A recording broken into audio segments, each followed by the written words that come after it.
안녕하세요. 수도권 근교에서 카페를 운영하는 30대 여성입니다. 저는 나이가 같은 형님과 함께 살고 있고 카페 일도 같이 하고 있어요. 다시 말해 저와 형님은 특별한 일이 없으면 하루 24시간 내내 같이 붙어 있습니다. 제가 이 이야기를 하면 제 지인들은 아무리 그래도 형님인데 불편하지 않냐고 묻더라고요. 친정 가족과도 이렇게 붙어 있으면 불편하고 사소한 의견 충돌로 싸우게 마련인데 저와 피 한 방울 섞이지 않은 형님과 같이 있으니 불편하기는 합니다. 그래도 아직은 큰 의견 충돌 없고 나름 조용히 잘 지내고 있어요. 사실 저와 형님은 얼마 전까지만 해도 연을 끊느니 마느니 할 정도로 사이가 정말 안 좋았습니다. 그런데 지금은 하루 24시간을 싸우지도 않고 같이 있다니 조금 의아하시죠? 저와 형님이 이렇게 된 이야기 들려드릴게요. 저와 형님은 고등학교 동창이고 제 남편은 저보다 2살 적은 연하남이에요. 처음에는 몰랐는데 상견례 자리에서 제 남편의 누나가 고등학교 동창임을 알았습니다. 우리는 고등학교 때 그다지 친하지는 않은 사이였지만 내심 동창이니 좀 편한 시댁이 되지 않을까 하는 기대를 했어요. 저희 부모님도 그랬고요. 그러나 저의 시집살이는 절대 평탄하지 않았습니다. 결혼 후 한 달 뒤, 그날은 며느리로서 맞이하는 첫 명절날이었어요.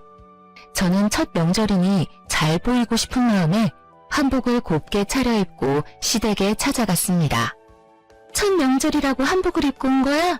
애쓰는 건 알겠는데 한복이 틀렸어. 한복이 틀렸다니 무슨 소리야? 야, 이주희, 말 똑바로 못해? 나랑 너랑 고등학교 때는 친구였어도 지금은 내가 너 형님이야. 존댓말 써야지 어디서 지금 반말을 찍찍 뱉어대? 미진이 말이 맞아. 아무리 너희들이 같은 학교 동창이었어도 이제는 상황이 달라. 주희 너는 이제부터 미진이한테 꼬박꼬박 존댓말 써가며 형님 호칭 똑바로 붙이도록 하렴. 그래야지 친척들이나 남들한테 싫은 소리 안 들어. 알겠니?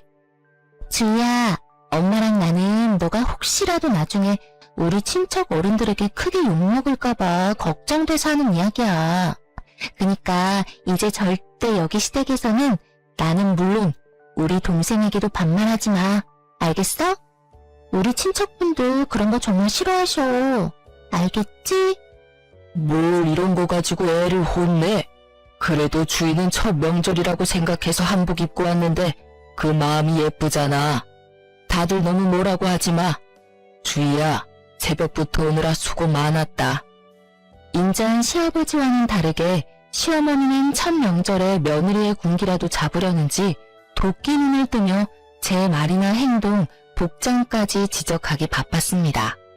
그런 시어머니도 시어머니지만 옆에서 얄밉게 말하는 형님이자 제 동창 김미진은 한 대 때려주고 싶을 만큼 아주 미워 보였어요.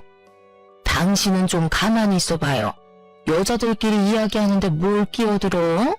그냥 아무 말 말고 들어가서 잠이나 자요. 유일한 제 편인 듯 했던 시아버지는 시어머니의 성화에 아무 말도 못하고 큰 방으로 들어가 버렸습니다. 남편은 잠깐 주차장에 짐 가지러 간다더니 화망차사였고 저는 그저 이 상황이 너무 불편했어요. 지금 할 음식이 얼마나 많은데 불편하게 한복을 다 입고 와? 게다가 한복도 그게 뭐니? 너는 노기 홍상도 몰라?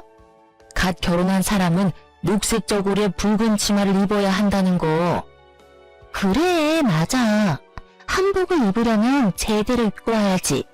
네 한복만 보면 새색시가 아니라 무슨 파티장 가는 사람인 줄 알겠어. 아, 맞다. 너 고등학교만 졸업했지? 그래서 노기 홍상이라는 단어도 모르겠네. 얼른 옷이나 편한 옷으로 갈아입고 와. 왜 시키지도 않은 짓을 해서 이렇게 사람 정신 사납게 만드는지 원. 빨리 이 옷으로 갈아입고 나와라. 할 일 많다. 시어머니는 저를 창고방으로 밀어넣으며 몸빼바지에 목이 늘어난 티셔츠를 던져주셨습니다. 저는 기껏 예쁘게 차려입고 왔는데 칭찬은커녕 구박이나 듣고 있으니 너무 속상했어요. 시어머니가 던져주신 옷으로 갈아입으며 앞으로 시댁에서 무시당하지 않고 살려면 정신 똑바로 차려야겠다고 생각했습니다. 옷을 다 갈아입고 나오니 형님이 제 앞에 1000쪼가리를 하나 던졌어요. 자, 이거 선물. 네 몸빼바지랑 잘 어울리겠네. 이거 입고 열심히 부침개도 부치고 요리도 하고 설거지도 해.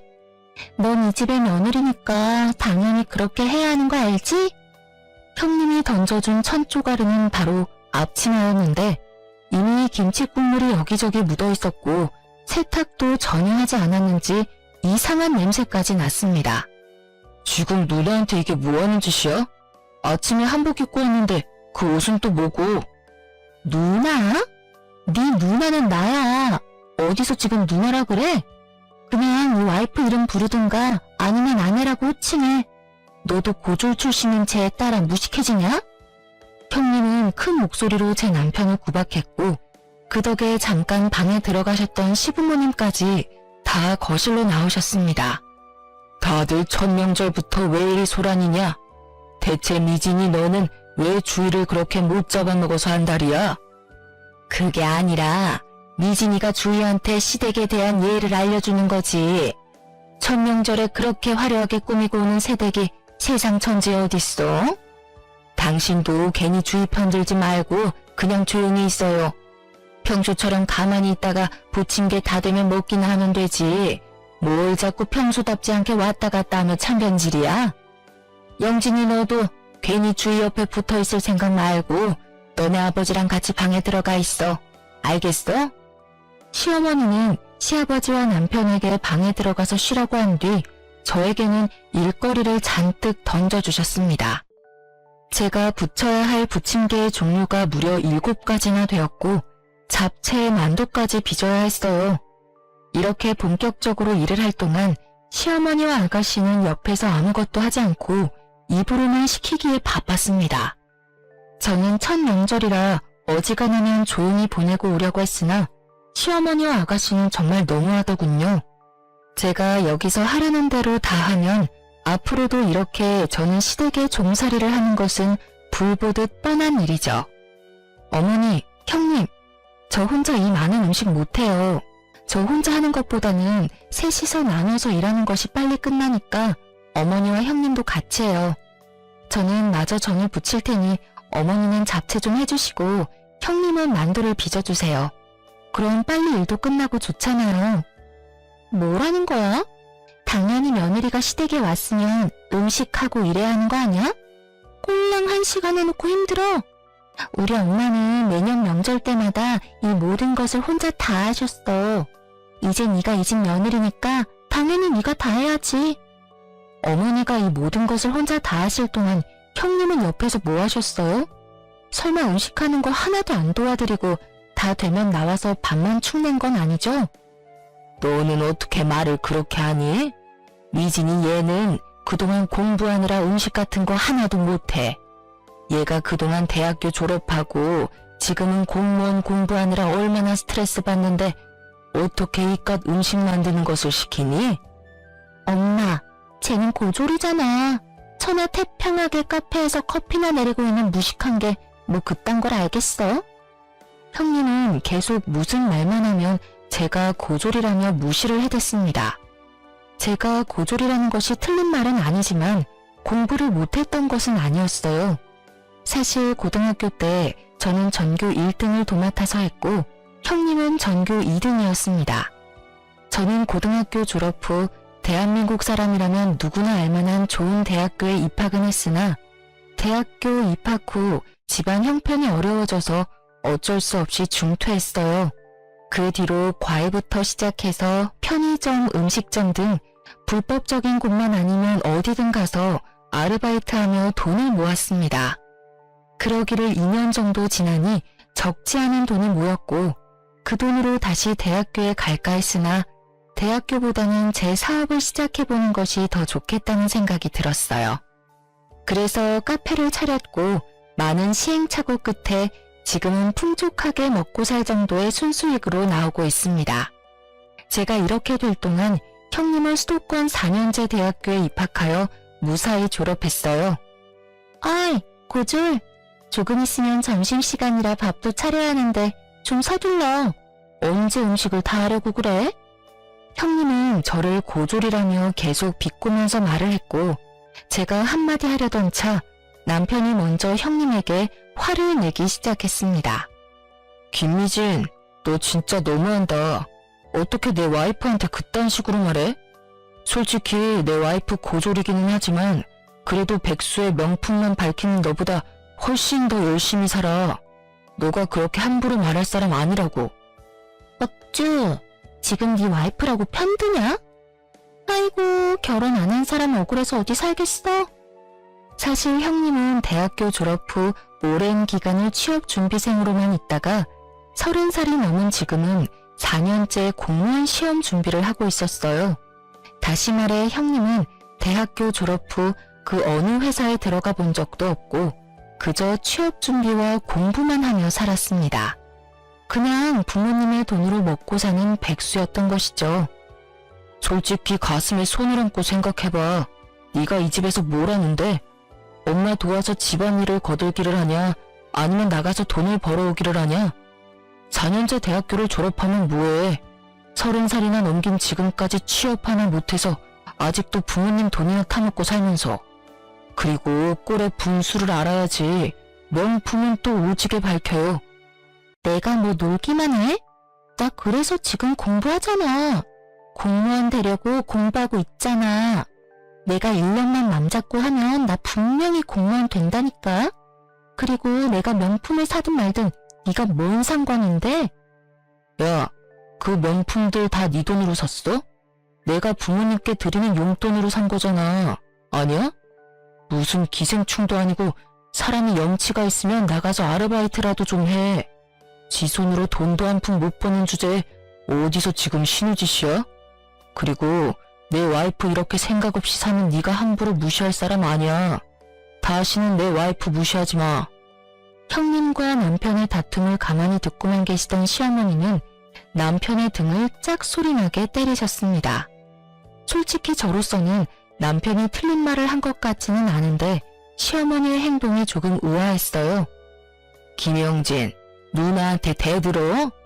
주희 너는 도대체 우리 아들을 어떻게 구워 삶았으면 누나한테 큰 소리니? 지금껏 단 한 번도 우리 아들, 딸 이렇게까지 싸운 적 없었다. 너와 결혼하기 전에는 애틋한 남매는 아니었어도 이렇게 싸우지는 않았다고. 제가 구워 삶다뇨. 저는 남편이 맞는 말을 한 것 같은데 왜 그리 저와 남편에게만 화를 내시는지 모르겠네요. 그럼 지금 영진이가 미진이한테 이렇게 대드는 게 많은 행동이라고 생각하니? 아유, 영진이 쟤는 꼭 자기같이 맹한 년을 데리고 왔구나. 어릴 때도 공부를 지지리도 못하더니 커서도 저렇게 지 고집만 부리고 다녀요. 아유, 속 터져. 사실 남편은 어릴 때 공부하는 것을 정말 싫어했고 성적도 중하위권이었습니다. 이 성적으로 대학교에 가봤자 돈과 시간 낭비라고 생각한 남편은 고등학교 졸업 후 각종 아르바이트를 하며 돈을 모았고 그러다 우연한 기회에 도배 자격증을 따게 되었어요. 어릴 때부터 일해온 탓에 지금은 경력도 꽤 많고 이 업계에 입소문도 나서 어지간한 대기업 연봉만큼은 받으며 일하고 있답니다. 저는 남편이 꽤 성공적인 삶을 살고 있다고 생각하지만 시어머니나 형님은 남편이 대학교도 가지 못하고 도배일이나 한다며 여전히 무시를 당하고 있었어요. 대학교도 나오지 않은 주제에 뭘 안다고 집에서 큰 소리야? 너나 네 와이프나 둘 다 멍청한 건 똑같아. 미진이 말이 맞아. 내가 영진이 네가 아들이라고 얼마나 공들여서 키운 줄 알아? 그런데 너는 대학교도 못 나오고 한다는 일이 꼴랑 남의 집 도배해주는 거야? 그걸로 돈 벌어봤자 얼마나 번다고. 지금은 네 누나가 돈 못 벌지만 그래도 제가 마음먹고 공부해서 공무원만 돼봐. 그러면 아주 너보다는 100배 1000배는 돈 더 벌걸? 그놈의 대학교. 내가 대학교는 못 나왔지만 누나처럼 엄마한테 돈 달라고 한 적 있어? 누나처럼 자기 분수도 모르고 명품만 밝히면서 부모 등골 뽑아먹은 적 있냐고.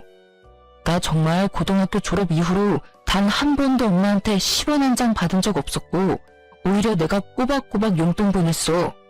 그런데 그 잘난 대학교까지 나온 누나는 여전히 백수야. 여전히 엄마 등쳐먹고 살면서 명품이나 밝히는 철없는 백수라고. 세상 사람들에게 물어봐. 내가 더 나은지 아니면 누나가 더 나은지. 시어머니와 남편의 대화는 점점 더 격해졌고 그 이야기를 듣고 있는 저도 화가 많이 났습니다.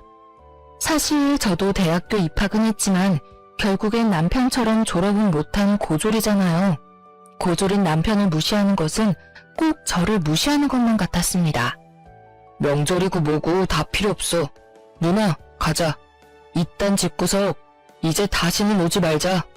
남편은 화가 많이 나서 제 손을 잡아 끌고 가져온 짐을 챙기기 시작했습니다. 시어머니와 형님은 남편을 말리기 시작했고 시끄러운 소리에 방에서 주무시던 시아버지까지 나오셨어요.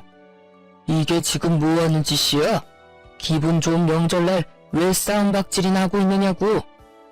누나가 왜 아직도 지 앞가림 못하고 저러고 사는지 알아요? 두 분 다 누나만 오냐오냐 해줘서 저렇게 생각 없이 자란 거예요. 이제 두 분 다 정신 좀 차리세요. 누나도 제발 정신 좀 차리고 똑바로 좀 살아. 너 지금 말 다 했냐? 이게 지금 어디서 누나한테 정신 차리라고 훈계질이야? 이래서 집에 여자가 잘 들어와야 하는데 며느리가 공부 잘하는 며느리였으면 이 상황을 현명하고 지혜롭게 마무리했을 텐데 주이모한테 실망이구나. 네? 아버지, 지금 어떻게 말씀을 그렇게 하세요? 이 상황이 저의 최종 학력이랑 무슨 상관이에요? 저에게 한없이 인자하셨던 시아버지마저 저의 최종 학력을 들먹이며 이 모든 상황이 다 저 때문에 일어난 것처럼 탓하셨습니다. 남편은 그런 소리 듣지 말라고 하며 제 손을 끌고 밖으로 나갔어요. 그러고는 제게 너무 부끄럽다며 이제 시댁에 오지 말자고 하는데 순간 남편의 눈에서 눈물이 한 방울 툭 떨어졌습니다. 그 눈물을 보니 그동안 이렇게 차별만 당하고 살아왔을 남편이 짠했어요. 그리고 며칠 뒤 한창 바쁘게 일하고 있는데 시어머니가 제 카페에 찾아오셨습니다. 시어머니는 생각보다 큰 규모의 손님도 적지 않은 것을 보고 놀란 표정을 지으셨어요. 생각보다 카페가 크고 손님도 많구나. 명절에는 나나 미진이가 조금 과한 것 같았어. 그런데 아무리 그래도 그렇지 어떻게 며느리가 첫 명절에 그러고 가버리니? 남편이 제 손을 끌고 나가버리는데 어떻게 해요? 그럼 그 상황에서 저만 안 간다고 버텨요? 하여튼 말 대답은. 그건 그렇고 돈 좀 있니? 돈 있으면 좀 줘봐. 갑자기 웬 돈이요? 뭐 필요하신 거라도 있으세요? 그게 아니라 우리 미진이 말이다. 비록 지금은 직장이 없는 백수지만 언젠간 공무원도 될 건데 남들 보기에 없어 보이면 안 되잖아. 옷, 가방, 신발 다 명품인데 미진이가 자동차가 없어. 그래서 이번에 미진이한테 외제차 한 대 사주려는데 너가 돈 좀 줘. 시어머니는 당당하게 형님이 자동차를 사야 하니 돈 좀 달라고 하셨습니다. 일반 중고차를 사달라고 해도 기가 막힐 판국에 저도 못 끌고 다니는 외제차를 사달라니 순간 제가 잘못 들었나 싶었어요. 형님 외제차를 제가 사라고요? 아무리 그래도 그건 아니죠.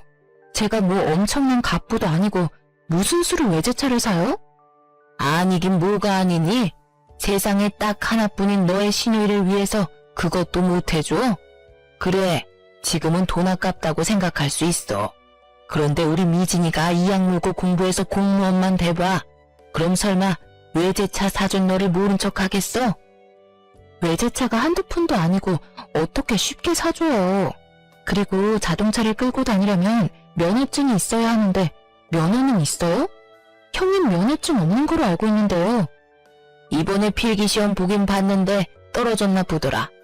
그래도 고등학교 때 전교 2등까지 한 아이니 다음엔 붙겠지. 아직 운전면허증도 없으면서 무슨 외제차예요. 그리고 저는 형님이 면허증이 있어도 그 돈 절대 못 보태요. 솔직히 우리 집 형편 너도 잘 알잖아. 우리 집에서 미진이한테 그래도 외제차 사줄 능력 되는 사람 너랑 영진이 뿐이야. 무조건 안 된다고만 하지 말고 좀 긍정적으로 생각해봐. 사람이 어쩜 그렇게 비관적이야? 대학을 안 다녀서 그런가? 아무튼 너가 돈 보태주는 걸로 알고 난 이만 가보마. 사실 시댁은 형편이 넉넉하지가 않았습니다. 시아버지는 중소기업에서 이사님 직급으로 계시고 시어머니는 결혼 후 평생을 전업주부로만 사셨어요. 그런데 요새 경기가 좋지 않다 보니 시아버지의 월급이 제때 나오지 않은 상황이었고 그래서 시댁의 형편은 안 그래도 좋지 않은데 더 어려워졌습니다. 저와 남편은 그나마 잘 벌어서 조금씩 생활비를 보태주고는 있으나 아무리 그래도 형님 외제차를 사달라고 하시는 어머니의 말씀은 도무지 제 상식으로는 이해가 가지 않았어요.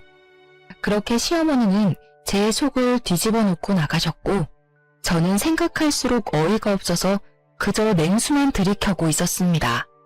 그러고 있는데 카페에 제 고등학교 동창인 수진이와 민희가 놀러왔어요. 이 친구들은 둘 다 결혼해서 어린 아이들을 키우며 살고 있고 한 달에 한 번꼴로 제 카페에 찾아와 꼬박꼬박 매상을 올려주고 있습니다. 친구인이 돈을 받지 않겠다고 해도 이런 돈은 반드시 다 받아야 한다며 기어이 1원 한 푼도 빼놓지 않고 다 계산하고 가는 고마운 친구들이랍니다. 저는 마침 손님이 없어서 수진이와 민희와 함께 수다를 떨다가 명절 이야기가 나왔어요. 주인은 이번 첫 명절 어땠어? 미진이가 잘해줘? 말도 마. 아주 말끝마다 고졸이라며 나를 무시하는데 화가 너무 나더라. 걔가 널 무시해? 하긴 걔가 고등학교 때 전교 2등이어서 전교 1등인 너를 무지 싫어했잖아. 그래서 신우짓이라도 하고 싶었나 보네. 그런데 걔는 뭐하고 살아? 결혼은 했어? 아니면 회사 다니나? 대학교 졸업하고 지금까지 취업 못하고 부모님께 용돈 받아서 생활하고 있어. 당연히 결혼도 못했고. 지금은 공무원 시험 준비한답시고 놀고 있는 것 같더라. 보니까 부모님께 돈 받아서 명품만 엄청 사나 봐. 나이 30 먹고도 부모님께 용돈 받는 사람이 있다니 여러모로 대단하네. 시어머니는 어떠셔? 시어머니도 완전히 김미진 편이지. 사실 조금 전에 시어머니 왔다 가셨는데 나한테 세상에 딱 하나뿐인 신우의 외제차를 사달란다. 나도 못 끌고 다니는 외제차를 내가 사줘야 하는 거니? 네가 왜 미진이 걔 차를 사줘? 게다가 외제차? 외제차가 네 집 개 이름도 아니고 그걸 어떻게 사줘? 정말 너무하시네. 근데 웃긴 건 우리 형님 말이다. 운전면허도 없어. 심지어 이번에 면허 필기 시험에서 뚝 떨어졌어. 우리 셋은 한참을 신나게 이야기하고 있는데 갑자기 민희가 옆을 보며 당황하는 표정을 지었습니다. 민희의 시선을 따라가 보니 거기에는 형님이 화가 잔뜩 난 표정으로 저를 두리번거리며 찾고 있었어요. 그러다 형님과 제가 눈이 마주쳤고 형님은 바로 저한테 다가왔습니다. 야, 너 우리 엄마한테 내 차 못 사준다고 했다며? 이진이 오랜만이다. 잘 지냈어? 기둥 뒤에 가려져서 못 봤네. 너희 셋은 아직도 연락하며 지내? 나야 뭐 그럭저럭 잘 지내지 뭐. 온 김에 우리 커피나 한잔 하자. 그래도 우리 다들 고등학교 동창인데 커피 한 잔은 할 수 있지? 수진이와 민희는 형님을 자리에 앉혔고 저는 갑자기 단체 손님이 와서 더는 함께 할 수 없었습니다. 손님에게 커피와 디저트를 다 건네고 다시 수진이 민희에게 갔을 때는 뭔가 분위기가 묘하게 이상했어요. 수진이와 민희의 표정은 신났고 형님은 그 사이에서 표정이 일그러져 있었습니다. 내가 웃긴 얘기 하나 해줄게. 남편 회사에 34살인데 신입으로 들어온 여직원이 하나 있거든? 그때까지 뭐 했냐고 물으니까 글쎄 공무원 시험 준비하다 안 돼서 회사에 취업했다는 거 있지? 근데 들어보니까 좋은 대학교를 졸업한 것 같은데 계속 취업도 안 하고 공무원 시험 준비하며 부모님 등골이나 빼먹고 산 것 같더라고. 근데 집이 잘 사는 것도 아닌데 명품은 발끝까지 휘감고 다니더라. 지 주제를 알아야 되는데 또 꼴의 자존심은 높아서 부모님한테 외제차 사달라고 졸랐다 하더라고. 어머, 나이가 30살이 넘었는데도 아직도 정신을 못 차렸네. 일은 잘해? 그런 사람이 일을 잘하겠니? 이번에 회사에 외근이 많아지면서 회사에서도 운전면허 따라고 했는데 필기시험도 떨어졌다더라. 자기 말로는 대한민국 인류대학을 나왔다는데 필기 시험을 떨어진 게 말이 되니? 그냥 생각 자체가 없는 사람인가 보다. 그 나이 먹도록 아직도 부모님 돈으로 살고 싶을까? 나라면 적어도 편의점 아르바이트라도 하면서 내 생활비는 벌었을 거야. 어머, 근데 미진아, 어디 아파? 표정이 왜 이렇게 안 좋아? 얼굴은 또 왜 이렇게 빨개? 열이라도 나나? 아니, 그냥 나 먼저 간다. 형님은 후다닥 나가버리고 그 모습을 본 수진이와 미니는 배꼽을 잡고 웃었습니다. 들어보니까 제가 손님 응대하느라 바쁜 동안 수진이와 미니가 계속 대화를 나누며 은근히 형님을 무시했나 보더라고요. 누가 들어도 형님 본인을 욕하는데 또 대놓고 자신의 욕을 한 것도 아니니 화를 낼 수도 없고 그 자리에 있자니 화는 나고 뭘 어찌하지를 못하다가 결국 뛰쳐나가버린 것이죠. 그날은 금요일이라 그런지 손님들이 정말 많았고 정신이 하나도 없던 와중 형님에게 전화가 왔어요. 화장실 갈 새도 없이 바빴던 터라 형님의 전화도 당연히 받을 수 없었고 그렇게 마감까지 아주 바쁘게 보냈습니다. 그리고 퇴근 후 남편과 간단히 맥주 한 잔을 한 후 잘 준비를 하는데 밖에서 누가 우리 집 문을 3개 두드리더라고요. 문을 열어보니 형님이었는데 술을 얼마나 먹었는지 제정신이 아니었습니다. 야, 네가 뭔데 감히 친구들한테 내 욕을 해? 아까 수진이랑 미니 말이야. 어떻게 걔네들이 내 이야기를 다 알아? 무슨 소리세요? 수진이랑 미니가 뭘 어쨌는데요? 걔들 남편인가 하는 사람이 다니는 회사 여직원 이야기, 내 이야기 아니냐고. 네? 저는 전혀 모르겠는데요. 발뺌하는 거 봐. 좋은 대학교 졸업하고 취업 안 하고 공무원 준비하면서 부모님 등골 빼먹는 이야기. 운전면허 떨어지고 외제차 사달라고 한 것까지 다 내 이야기잖아. 나랑 나이도 같고 말이야. 내가 바본 줄 알아? 그 회사에 형님 같은 사람이 또 있나 보죠 뭐. 세상에 나랑 똑같은 사람이 또 어딨어? 그게 말이 돼? 잘 알긴 안 해. 들어보니까 와이프는 그냥 사실을 다 말한 것 뿐인데 그게 이 밤에 이렇게 와서 행패를 부릴 정도로 화낼 일이야? 술 취했으면 집에 가서 곱게 잠이나 자. 여기서 주정 부리지 말고. 뭐? 주정? 너 누나한테 말 다 했냐? 형님은 술에 잔뜩 취해서 언성이 점점 높아지기 시작했고 남편은 그런 형님을 쫓아내버렸습니다. 내심 형님이 술에 많이 취해서 혼자 길 가다가 무슨 일을 당할까 걱정되긴 했는데 남편은 술에 아무리 취했어도 항상 집은 알아서 잘 찾아갔다고 하며 걱정하지 말라고 했어요. 그렇게 저와 남편은 잠이 들었습니다. 한창 잘 자고 있는데 남편의 핸드폰이 무섭게 울렸어요. 시계를 보니 새벽 3시였고 뭔가 불길한 기운을 느끼며 전화를 받았습니다. 잠시 후 남편은 귀신이라도 본 것처럼 손을 덜덜 떨고 얼굴은 창백해졌어요. 무슨 일이야? 왜 그래? 우리 부모님이 돌아가셨대. 그게 무슨 자다가 봉창 두드리는 소리야? 보이스피싱이나 그런 거 아니고 진짜야? 전화 건 사람이 누구였는데?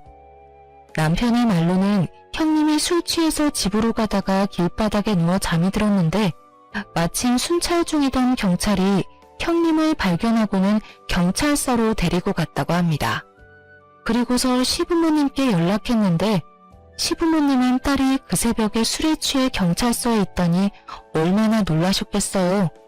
그래서 정신없이 운전하다가 화물차를 들이박아 교통사고가 크게 나서 현장에서 돌아가셨다는 것입니다. 저는 시부모님에 대한 애틋한 정이 있던 것은 아니었지만 건강하셨던 분이 갑자기 돌아가셨다니 너무 충격적이었어요. 그렇게 저와 남편은 시부모님의 장례를 치르게 되었습니다. 장례식장을 잡고 영정사진을 준비하는 동안에도 형님은 여전히 술이 끼지 않아 해롱거렸습니다. 새벽녘이 다 돼서야 형님은 정신을 차렸고 부모님이 교통사고로 돌아가신 상황을 알게 되었어요. 지금껏 제대로 된 효도도 못했는데 나 때문에 돌아가신 거야, 나 때문에. 에이, 내가 술만 먹지 않았어도. 형님은 어린 아기처럼 발을 동동 구르며 우는데 그래도 고등학교 때부터 알던 사이라 그런지 안타까워 보였습니다.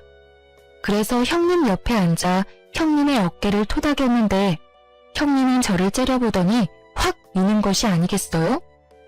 이게 다 너 때문이야. 네가 우리 엄마가 찾아갔을 때 돈 빌려준다는 소리만 했어도, 아니지, 수진, 미니 그년들한테 내 이야기만 하지 않았어도 내가 이렇게 술은 마시지 않았을 것 아냐. 그럼 우리 부모님 두 분 다 이렇게 허망하게 돌아가시지는 않았겠지. 형님의 어이없는 억지에 저는 기가 막혀서 말이 안 나왔습니다. 사고로 돌아가신 것을 다 제 탓을 하는데 제가 거기서 뭐라 맞받아칠 말이 하나도 생각이 나지 않더라고요. 너도 솔직히 우리 부모님 싫었지? 넌 지금 속으로 신나서 만세삼창이라도 부르고 싶겠다, 그치? 무슨 말을 그렇게 해. 내가 형님이라고 대접해주니까 웃음냐? 둘 다 그만해. 여기 부모님 장례식장이야. 싸움부터 아니라고. 싸우더라도 장례식 다 끝나고 싸워. 울부짖음에 가까운 남편의 말에 저와 형님의 대화는 중단되었습니다. 그 뒤로도 형님은 제게 자기 부모님을 죽인 년이라며 끔찍한 원수를 보듯이 저를 흘겨보았어요. 남편은 형님의 그런 모습을 보면서도 아무런 말도 하지 않았습니다.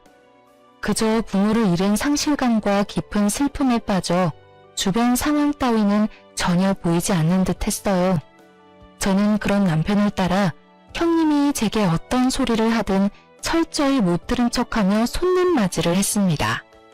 형님은 그런 제가 더 얄미워 보였는지 더 큰 소리로 제 욕을 해대기 시작했지만 저나 남편이나 그런 형님을 무시했어요. 그렇게 슬프기도 화가 나기도 한 장례식을 무사히 마치고 집에 돌아가려는데 형님이 저를 붙잡았습니다. 야, 인사 안 해? 부모님 돌아가셨으니까 이 집의 가장 윗사람은 나야. 이제 내 말 깍듯이 잘 들으라고. 그런데 넌 참 뻔뻔하다. 엄밀히 말하면 우리 부모님 죽인 사람이 바로 넌데 무슨 낯짝으로 끝까지 장례식장에 있어? 도대체 내가 왜 니네 부모님을 죽인 사람인데? 내가 진짜 장례식 하는 동안 참고 또 참았는데 이제 더는 못 참겠다. 네가 못 참으면 어쩔 건데. 그래봤자 넌 내 동생의 와이프, 즉 내 미치야. 알겠어? 그리고 시부모님 돌아가셨다고 바로 나한테 반말이냐? 야, 존댓말 똑바로 안 해? 형님은 저에게 매섭게 눈을 부라리며 제 뺨을 때렸습니다. 순간 장례식을 치르며 참고 참았던 제 화가 폭발하여 저도 형님의 뺨을 때렸어요. 지금 뭐하냐? 감히 네가 내 뺨을 때려? 미쳤어? 제정신이야? 왜? 너는 내 뺨 때려도 되고 난 네 뺨 때리면 안 되냐? 누나, 그만해. 내가 장례식 내내 지켜봤는데 이 인간은 그냥 사람이 아니야. 지금 부모님도 다 돌아가신 이 마당에 그동안 자기가 한 짓들을 후회해야지. 후회는커녕 왜 아무 잘못도 없는 남 탓을 해. 나 이제 친누나 없고 형제 하나도 없다고 생각하며 살 테니까 누나도 괜히 사람 같지도 않은 저 인간 때문에 스트레스 받지 마. 야, 니랑 전에는 이혼 도장 찍으면 남남이지만 너랑 나는 피가 섞인 남매야. 가족이라고. 그런데 어떻게 네가 그딴 식으로 말해? 가족도 가족다워야지. 네가 그러고도 인간이냐? 그렇게 부모님 등골 쭉쭉 빼먹고 항상 자기 탓은 안 하고 남 탓만 하고 살지. 어디 한번 계속 그렇게 기생충처럼 살아봐. 어디 얼마나 잘 먹고 잘 사나 내가 두고 볼게. 아니다. 그냥 알아서 잘 살아. 이제부터 우리는 남남이야. 알겠어? 이제 누나가 죽든 말든 신경 안 쓸 테니까 누나도 다시는 나한테 연락하지 마. 남편은 장례식 내내 참아왔던 분노를 터뜨리고는 다시는 보지 않겠다 다짐을 하고 집으로 돌아왔습니다.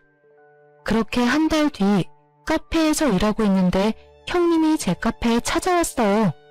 순간 장례식장에서의 일이 생각나 확 쫓아내버릴까도 생각했지만 무슨 말을 하러 왔나 궁금해서 일단 들어오라고 했습니다.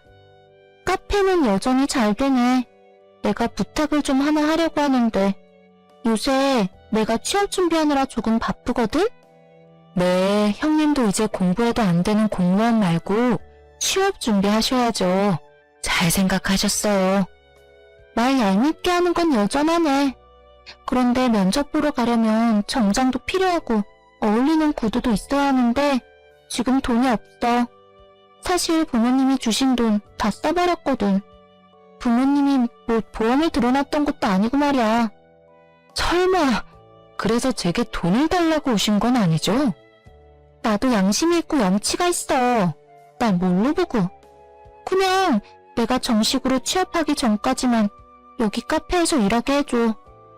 상황을 보아하니 항상 돈을 주시던 시부모님이 돌아가시니 형님은 경제적으로 힘들었고 그래서 제게 도움을 요청하러 온 것 같았습니다. 그런데 형님의 표정은 여전히 당당했고 기고만장했어요.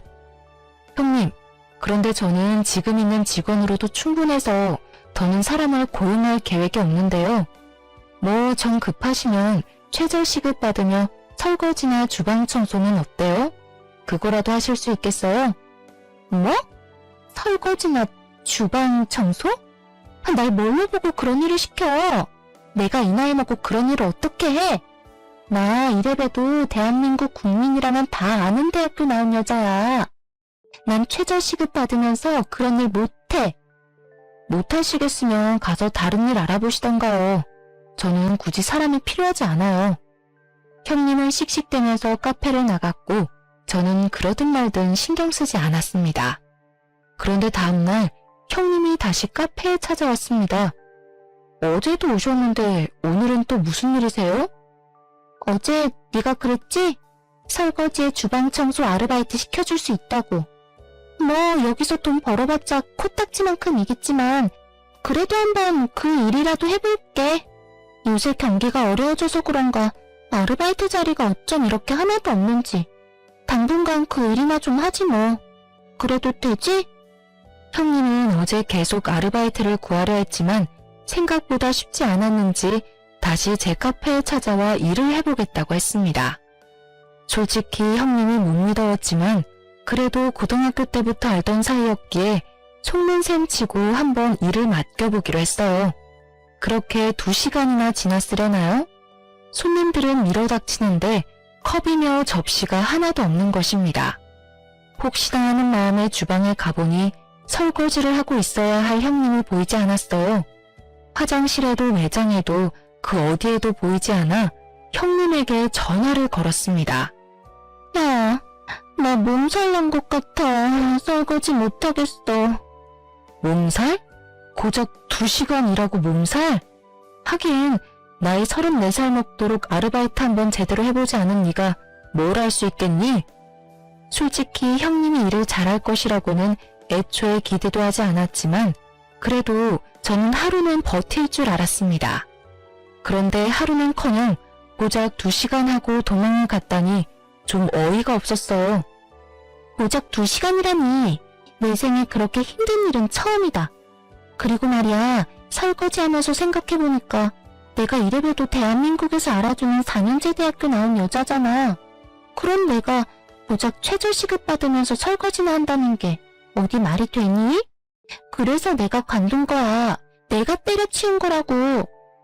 야, 내가 정말 너 고등학교 동창이기도 하고 너보다 사회생활을 더 많이 한 사람으로서 충고 한마디 하는데 인생 그따위로 살지 마. 야, 꼰대냐? 그깟 아르바이트 좀 더 많이 해봤다고 어디서 나를 가르치려 그래? 내가 너보다 더 윗사람인 거 잊었어? 윗사람이면 윗사람처럼 행동해, 김미진. 이제 이 세상에 너의 어리광 받아주고 너가 필요할 때마다 돈 주시던 너의 부모님 안 계셔. 이 세상에 너를 쉽게 받아줄 사람 아무도 없다고. 너도 이제 정신 좀 차리고 똑바로 좀 살아. 알겠어? 야, 어디서 고졸 주제에 나를 가르치려 그래? 대학교 졸업장도 없는 주제에. 그깟 대학교 졸업장이 뭐가 그리 중요하다고. 뭐 있으면 없는 것보다는 낫겠지. 그런데 말이야, 지금 세상이 변했어. 너 생각처럼 명문대학교 졸업장이 너를 먹여 살려주는 그런 시대 이젠 아니라고.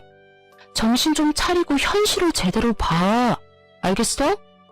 내가 마음만 먹으면 대기업 어디든 다 갈 수 있어. 알아? 나중에 내가 대기업 취직하면 나한테 돈 달라는 소리나 하지 마.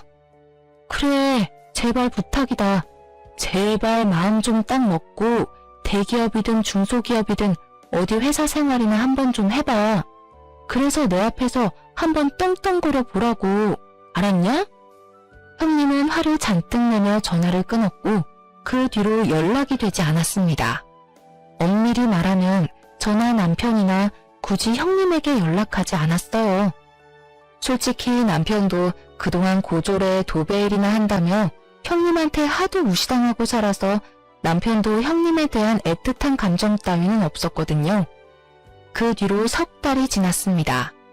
카페는 여전히 잘 되고 있었고 특히 그날은 개업 이래로 최대의 매출을 찍은 날이라 뿌듯하고 즐거운 마음으로 가게를 정리하고 있었어요.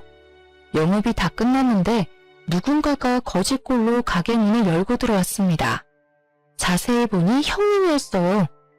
주희야, 제발 나 좀 살려줘. 너무 배도 고프고 당장 잠잘 곳도 없어. 형님은 저를 보더니 대뜸 무릎을 꿇으면서 엉엉 울기 시작했습니다. 무슨 일인가 싶어 사연을 들어보니 지난 3개월간 회사에 가기 위해 이력서를 많이 냈지만 단 한 번도 면접 보러 오라는 연락조차 받지 못했다고 해요. 아르바이트라도 해보려고 했지만 평생 일 한번 제대로 해보지 않은 사람이 무엇을 할 수 있겠나요? 당연히 갈 때마다 혼만 잔뜩 나다 쫓겨났다고 합니다. 당장 먹고 살 방법이 없어져서 집도 다 팔고 부모님의 돈으로 샀던 명품 가방도 다 팔고 찜질방을 전전하며 살았다고 해요. 그래서 말인데 나 오늘 너네 집에 가서 자면 안 될까? 정말 이제는 밖에서 노숙해야 할 판이야. 아무것도 없다고. 형님은 애처로운 눈빛으로 제게 부탁을 했지만 그동안 형님이 저를 무시했으니까 솔직히 같이 집에 가기 싫었어요. 남편에게 전화해서 물어보니 남편 역시 절대 안 된다고 하더군요. 그런데 또 여자인데 밖에서 자라고 할 수는 없으니 그냥 가게에서 자라고 하고 왔습니다. 다음날 저는 카페에 출근해서 깜짝 놀랐어요. 솔직히 그동안 형님의 행적을 보았을 때 카페에 엉망진창이 되어 있을 것으로 생각했습니다. 그런데 시키지도 않은 가게 청소에 정리까지 다 해놨더라고요. 그 모습을 보니 형님이 아주 약간은 철이 든 것으로 보여서 속는 셈 치고 형님에게 설거지 좀 해달라고 했습니다. 설거지? 알았어. 내가 할게. 또 시킬 일 있으면 뭐든 말만 해. 나 열심히 일할게. 쫓아내지만 말아줘. 형님은 제 말이 떨어지기가 무섭게 주방으로 들어가 컵과 그릇에 광이 날 때까지 설거지를 열심히 했습니다. 그 뒤로도 가게의 온갖 굳은 일을 도맡아 했어요. 그리고 4개월이 지난 지금까지도 눈땡이 한번 부리지 않고 아주 열심히 일하고 있답니다. 지금은 달라진 형님과 함께 우리 집에서 같이 생활하고 있어요. 사실 불편하기는 하지만 그래도 형님이 집안일도 잘 도와주고 있습니다. 그동안 형님에 대한 안 좋은 기억만 가득한 저와 남편이지만 이제 마음의 벽을 허물고 서서히 형님을 가족으로 받아들여 보려고 해요. 저와 형님의 길고 긴 이야기는 여기까지입니다. 사실 여기에 이렇게 사연을 보내는 것이 형님의 욕을 쓰는 것 같아 조금 찔리기는 하지만 그래도 형님도 한번 우리 이야기 써보라고 해서 이렇게 글을 남겼어요. 마지막으로 여기에 제 동창이자 형님인 미진이에게 한마디 하고 싶네요. 미진아, 한동안은 내가 너를 오해했지만 그래도 이제는 평생 가족으로 함께 늙어가고 싶다. 우리 이제는 제발 싸우지 말고 행복하게 살자. 지금까지 저의 이야기 들어주셔서 감사합니다.